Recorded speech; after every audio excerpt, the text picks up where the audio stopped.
Hello, friends. Hello, and welcome to another episode where I review vintage fountain pens. Today, I have for you a quite nice celluloid French beauty, and I presume it's from the 1930s. Let me give you a zoom on this fountain pen. You can see it is a lever filler, and I bought it especially for this beautiful celluloid.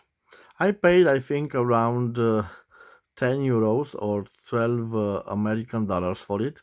I bought it as you see. I didn't notice that those metallic rings from the cap are out of their sockets, of their place.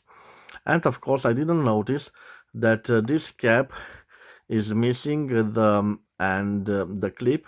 You can notice faded imprinted here, unique. So guys, I filmed this at a better angle with a better light. So we have Unique and a 05 or a 65. I think it's 05. So barely noticeable on this celluloid. Unique 05. And there is two possibilities. Either this was clip fountain pen that had a clip on the opposite side of the unique branding, or it was a ring top similar to this model here. So guys, I'm sorry, I wrote notice right now the unique. Of course, I identify this model by the imprints on the nib, and you can see on the nib we have Unique Paris, and I think it was the logo of this time of the company. It is a shield, and on the shield we have a star. This is a steel nib. On the back we have a simple ebonite feed, and again a lever filler. Maybe the missing clip has the same pattern as the lever. This diamond shape, elongated diamond shape. The end, it has this part, and maybe the same part is missing from the end of the cap. What can I say about the unique Paris manufacturer? I've searched on the internet, and it seems that Unique was founded in 1919 by two gentlemen, one M. Cote and Venier. And initially, in the 1920s, the company produced good quality hard rubber pens, both safety and lever fillers, like this model here. And the safety models distinguished themselves from other products of the company by the quality of the versions decorated with laminated silver or gold overlay. But most important, this unique firm has marketed in 1932 the so-called duocolor, a double pen allowing you to either use two separate pens loaded with different colors. These pens were identical to the Italian Zerolos models from Genoa, and practically this was a rebranding of the same product. You probably heard about Zerolo. It was made in limited pieces, and it had a limited success to the consumers because it had a mechanical fragility due to the complexity of having both systems integrated in one barrel. And it was relatively expensive, and only a few were produced. So this fact makes the French Unique Duo Color, one of the most expensive and sought after French pens. But returning to our simple pen, I bought this pen because I think that this celluloid is quite wonderful. This gray celluloid with red splashes because they are not regular. I like it a lot. And guys, I received it as it is. When I received it, I checked out if I can open it to see if the sack it is in there, and you can see that the lever. I'm sorry. Now I don't have long fingernails, and I'm trying to operate the lever.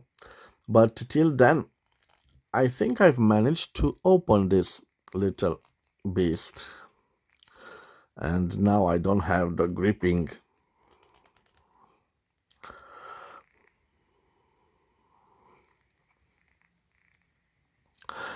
So, guys, when I received it, I realized that it had no ink sac, and I've managed to open it, and now it is quite securely closed. So it opens through this part, and you can replace the sac. And I don't have available sacs with me, so I think I will do the writing sample by simply dipping the fountain pen in ink. Till then, I brought um, till then I have here a German fountain pen made out of celluloid. This time a piston filler, and we have a Stadler Luna Mars fountain pen. I have also a more recent fountain pen, and certainly not made out of celluloid, but quite beautiful. And I have this ring top model for ladies in this wonderful pattern of celluloid. And you can see them.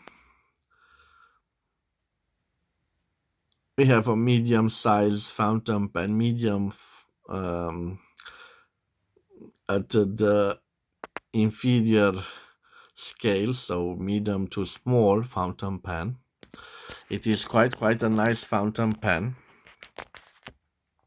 It is quite a nice writing instrument. Unfortunately, the problems with lever fillers, they need to be serviced once in 10 years because the sacks get used in time and are affected by the acidity of the ink. For the writing sample, I've chosen this Faber-Castell Königsblau Royal Blue erasable ink made in Austria. Okay. And guys, it is quite a simple procedure. I will just dip the fountain pen. Oops. So this happens. Oh. Okay. So I will just dip this fountain pen in ink. We will see if I can post the cap, but I will use it unposted. So remember, guys, after you use it, please put back the cap to the ink bottle. Okay, I promised you to show if this can be posted. Yes, it can be posted. Quite nice. And now let me see how I can do the writing sample. I will change the angle of the camera. Okay, guys, I have for you a Unic Paris lever filler from the 1930s, early 1930s. It has a beautiful celluloid material.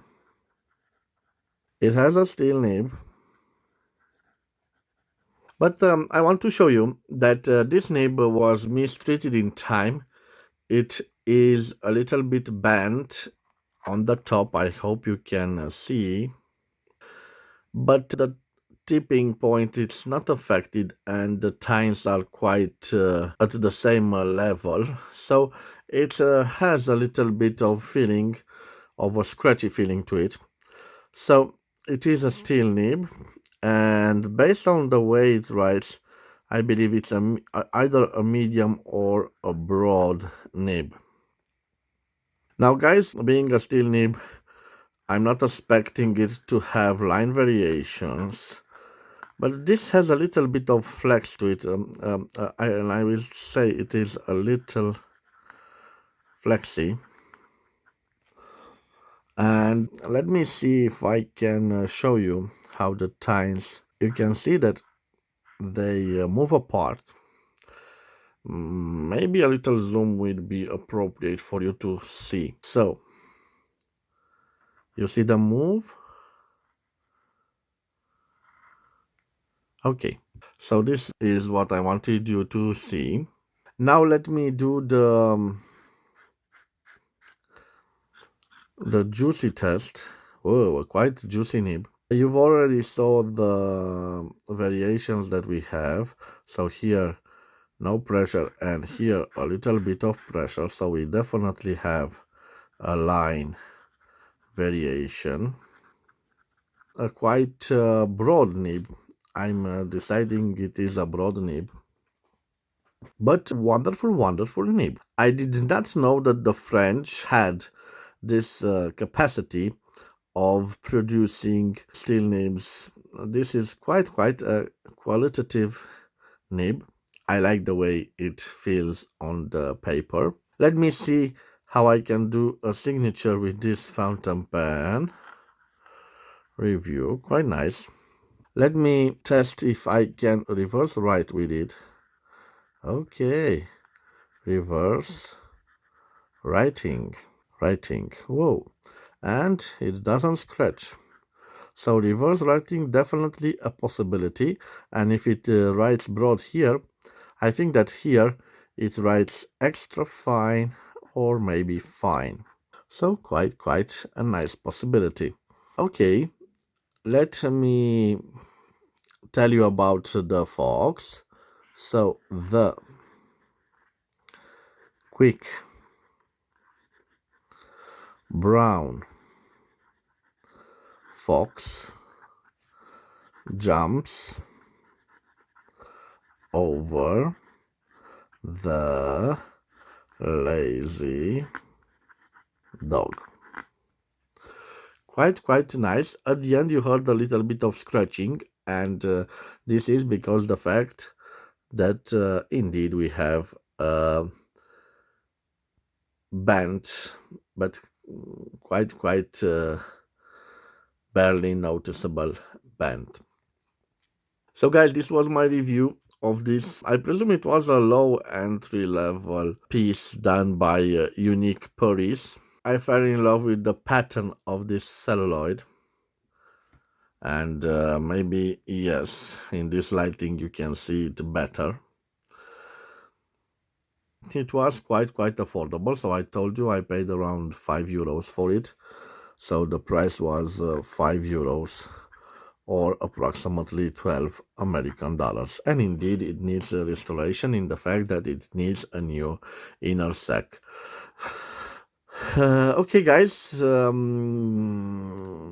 was my review. Thank you for your time. Wherever you are, I want to wish you to have a nice day.